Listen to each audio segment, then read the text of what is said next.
सही कहा है किसी ने, चिंता और चिता में सिर्फ एक बिंदु का फर्क होता है। इस दुनिया में कुछ लोग बेवजह चिंता करते हैं, बिना किसी कारण ही अपने आप को और मन को परेशान करते रहते हैं। चिंता हमें बीमार करती है।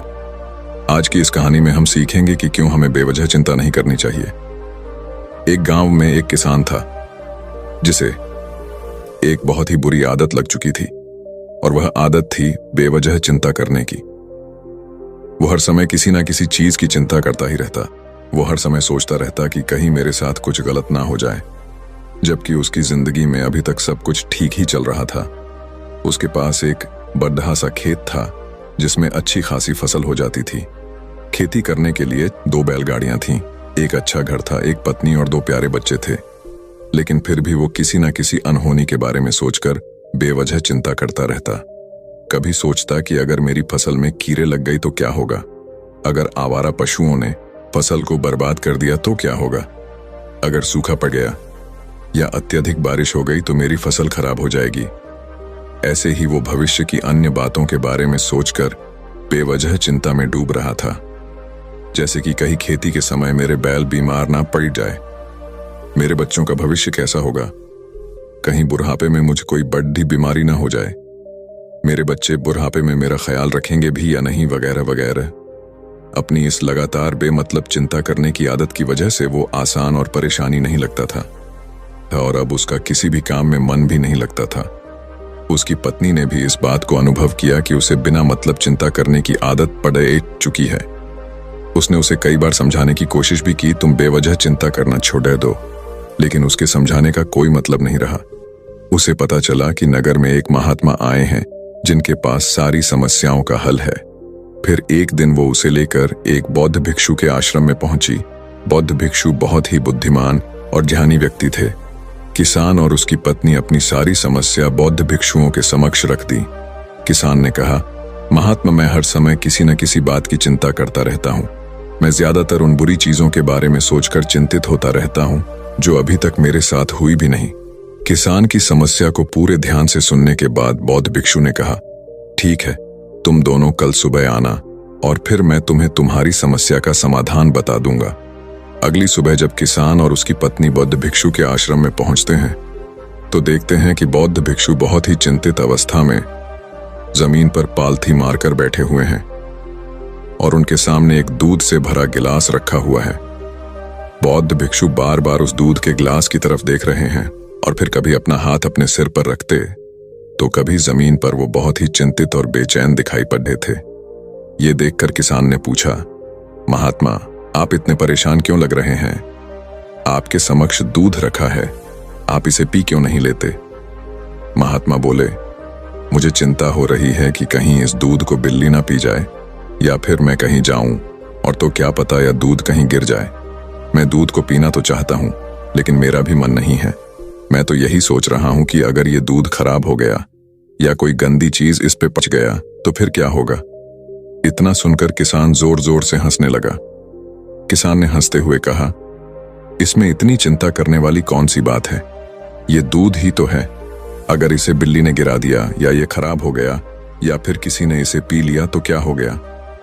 ये आपको दोबारा मिल जाएगा और वैसे भी आपका चिंता करना व्यर्थ है, क्योंकि ना तो अभी इसे बिल्ली ने गिराया है, ना ही खराब हुआ है और ना ही अभी इसे किसी ने पिया है, और हो सकता है कि भविष्य में ऐसा हो भी ना।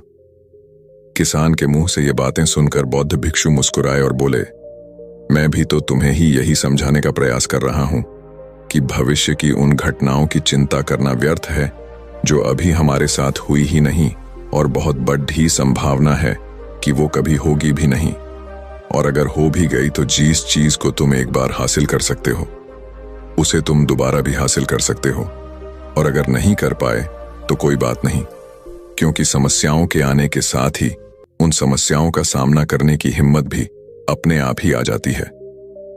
ये बातें सुनने के बाद किसान को लगा जैसे किसी ने उसके गाल पर एक थप्पड़ मारकर उसे नींद से जगा दिया हो। उसे महसूस हुआ कि वो भी तो यही गलती कर रहा है, वो भी तो भविष्य की उन घटनाओं के बारे में सोचकर चिंतित हो रहा है जो अभी तक घटी ही नहीं और शायद कभी घटेगी नहीं।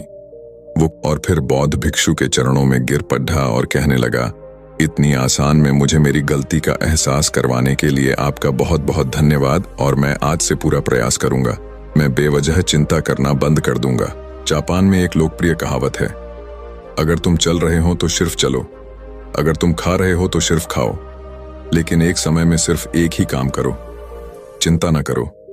इस लोकप्रिय कहावत के अर्थ ने मुझे हैरान कर दिया था और सच कहूं तो मुझे ऐसा लगता है कि कहावत के अर्थ में ही वो राज छुपा है जिसे अगर किसी ने अच्छे से समझ लिया और अपने जीवन में उतार लिया तो वो चिंता के बंधन से ही हमेशा हमेशा के लिए मुक्त हो जाएगा। इस कहावत के अर्थ के बारे में हम आगे बात करेंगे, लेकिन उससे पहले देखते हैं कि हमारे दिमाग में इस तरह के विचार ज्यादा चल रहे होते हैं। पहला, क्या मैंने ये काम सही से किया? दूसरा, क्या मैं इसे और बेहतर कर सकता था? तीसरा, इसका परिणाम क्या होगा? और चौथा, लोग मेरे और मेरे काम के बारे में क्या सोच रहे होंगे? ये ऐसे कुछ विचार हैं जो हमारे दिमाग की सिस्टम में ज्यादातर समय चलते रहते हैं, लेकिन हमें पता नहीं चलता क्योंकि हमने इन विचारों के साथ जीना सीख लिया है और हमारा दिमाग काम भी ऐसे ही करता है कि अगर हमने इसे किसी काम को कई बार करवा लिया तो फिर ये उसे अपनी आदत बना लेता है और फिर हमारे चाहे बिना भी उस काम को करने का प्रयास करता है। शुरुआत में तो हम किसी भी काम को अपनी इच्छा से पूरे होशो हवास में करते हैं, लेकिन बाद में वो हमारी आदत बन जाता है और फिर हम बस बेहोशी की हालत में बिना सोचे समझे उस काम को करते चले जाते हैं। जब एक बच्चा छोटा होता है तब उसे पता नहीं होता कि चिंता क्या है, लेकिन जैसे ही वो बड़ा होता है माँ बाप कहना शुरू कर देते हैं, बेटे आपको होमवर्क करना है, आपको उसकी चिंता नहीं हो रही, आपके एग्जाम आने वाले हैं, आपको उसकी चिंता करनी चाहिए।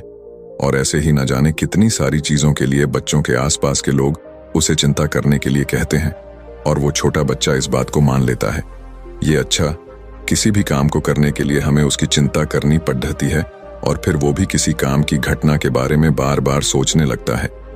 शुरुआत में तो वो ये काम जानबूझकर करता है, लेकिन धीरे धीरे उसका मन इसे अपनी आदत बना लेता है और फिर ना चाहते हुए भी उसका मन एक ही विचार के बारे में बार बार सोचता रहता है और फिर वो अपनी पूरी जिंदगी चिंता के इस जाल में फंस कर रह जाता है।